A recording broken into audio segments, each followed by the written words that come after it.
We never really heard of sepsis before I was ill.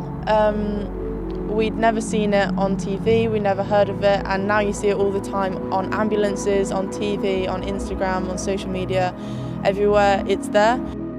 Hi, I'm Jemima Moss, I'm 18 and I play rugby for Worcester Warriors women. So I just finished my GCSEs and I was 16 and I had a really big summer planned ahead of me.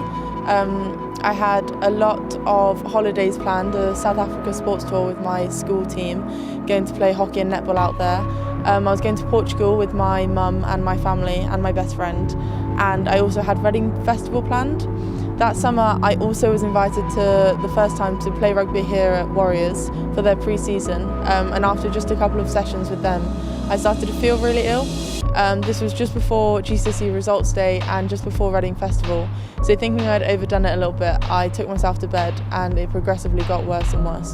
After I took myself to bed on Friday evening, I woke up on Saturday morning feeling a lot worse. I had a really high temperature, but at that point we thought it was the flu because the symptoms were very similar. During that day I got progressively worse and worse. I couldn't really get up out of bed. I couldn't really go on my phone much, so I basically stayed in bed all day, didn't eat much, and was just in my room. My brother and my sister and my mum coming in every now and then to check on me. On Saturday night, again, I got really, really bad, and in the middle of the night I was in my bedroom and I went up to go get my mum because I was feeling really bad. So then I collapsed on my way as I was getting up out of bed, and the thump I made on the floor brought my mum's attention and woke her up, so she came straight to my room, she called 111 and an ambulance was called. So I was blue lighted to A&E at Worcester Royal Hospital, and when I got there I was taken to the resuscitation room where a lot of nurses and doctors were all milling around me. I didn't really know what was going on and my mum wasn't there yet. They couldn't give me any painkillers or anything, and I just remember my legs being in agony. Because all my stats were wrong. So they thought I had a burst appendix because I had a really severe pain in my abdomen. So they took me to a room, a pre-op kind of room, where I was talking to some really nice nurses where they relaxed me and they gave me some painkillers there. Then I had exploratory keyhole surgery for my appendix and they couldn't find anything, so they had me a full body CT scan where they found bilateral pneumonia and multiple organ failure, so I went to ICU and I was put on life support.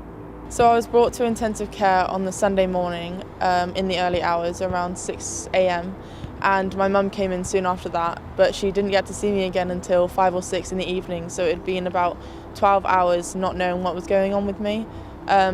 She ended up coming to see me at 6 p.m.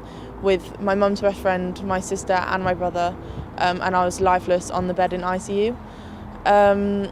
After that, it was a long recovery period. I was in intensive care for 7 days, which compared to others is really lucky, but obviously at the time it was really tough. Tuesday was the worst day. I almost slipped away then, and my dad recognised or noticed something about me that we still don't know what was it, but it brought some attention to him.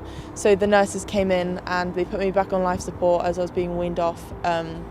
I was on there for a little bit longer, and then the following Saturday night I was taken to the paediatrics ward. I was there for a further 7-8 days, but I wanted to get out of the hospital in time for starting of college because I didn't want to miss out on the schoolwork and everything like that.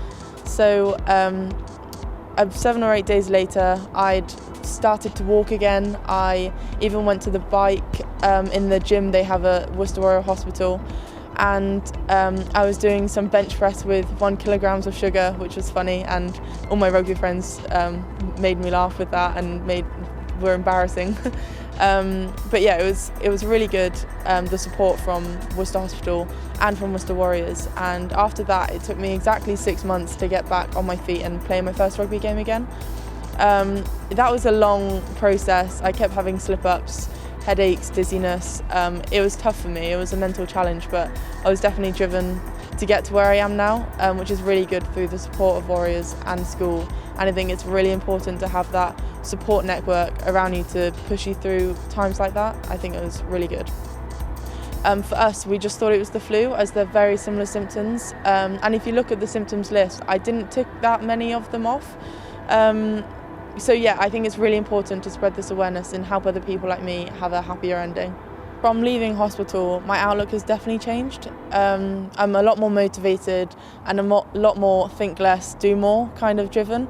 The contract of Worcester Warriors has been a massive thing in my life now, especially with lockdown. I was working really hard to get my fitness up and actually get into the team, so being selected for that was a real good booster as well. Seeing Benny Williams and Lark Davies in hospital also really drove me that extra mile to get to where I am now. I think changing your outlook when something like that happens to you is a big deal, and I think it's hard to say that it hasn't. I definitely look at things in a more positive way, and I can't wait to see what happens in the future.